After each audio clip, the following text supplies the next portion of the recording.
Right now at 6, the murder of Booker T. Spicely. The Black Army private was gunned down in the 1940s in the middle of Durham. The killer was a white bus driver who shot Spicely after he refused to give up his seat to a white passenger. The story was lost to history until recently. Yeah, now there are plans for a state historical marker and a special symposium tomorrow at NC Central.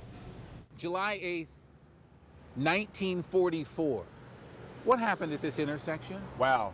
It happened here, Broad Street and West Club Boulevard in Durham, 79 years ago. It really strikes me in a certain sort of way that an American soldier would die that way here on American soil. The soldier was U.S. Army Private Booker T. Spicely. He was based at Camp Butner during World War II and visiting friends in Durham's Haytime neighborhood that Saturday. Jim Crow was the racist law of the South at the time, and on the Duke transport bus ride back to Camp Butner, Private Spicely took a seat near the back of the bus. But when a group of white soldiers boarded, the bus driver, Herman Council, ordered Spicely to the very back. Booker T. Spicely took issue with that and said, hey, look, I'm wearing the uniform.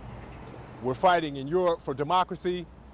Why aren't you treating me the same way that you're treating the white passengers? And so that was the initial exchange.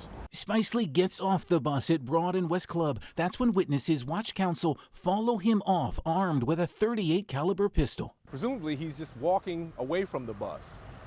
And Herman Council gets off and puts 2 bullets in his back. The Black Army private bleeding and dying seconds away from Watts Hospital, now known in Durham as the School of Science and Math. But back then, the hospital was whites only. What happened? He was denied medical care. They told him no. They told him no. He later arrived dead at Duke Hospital. Council was later arrested and charged with murder. I didn't find out about Booker, the story, until my mom mentioned it to me. We talked to Spicely's second cousin over Zoom from Virginia. The deadly racial violence her cousin endured in Durham was not often talked about in her family, but she knows how it ends. Herman Council was tried for second-degree murder. He claimed he shot Spicely in self-defense. An all-white Durham jury sided with the driver. Once it went to the jury, it only took the jury 30 minutes. 30 minutes. 30 minutes. Came back not guilty. To acquit. That's correct. To acquit Herman Council. Herman Council walked away. He walked away. He had murdered my cousin, and he was just living a good old life, like nothing. And that's the thing that bothers me now.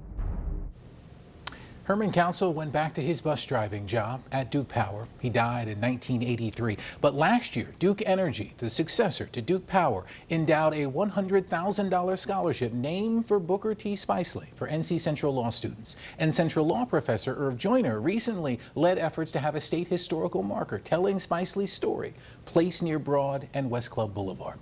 And tomorrow, Central is hosting a special Booker T. Spicely symposium. It'll be at the Student Center. Researchers and thought leaders taking a deep dive into the story and what it can teach us today. I will serve as MC, and we're going to stream it live on ABC11.com starting at 9 a.m. Love to see it, Joel Brown. Yeah, it's a story I didn't know about until a few weeks ago, but super interesting, and we're going to go into it deeper tomorrow. All right. We'll have an update from you tomorrow from the symposium. We will. We will.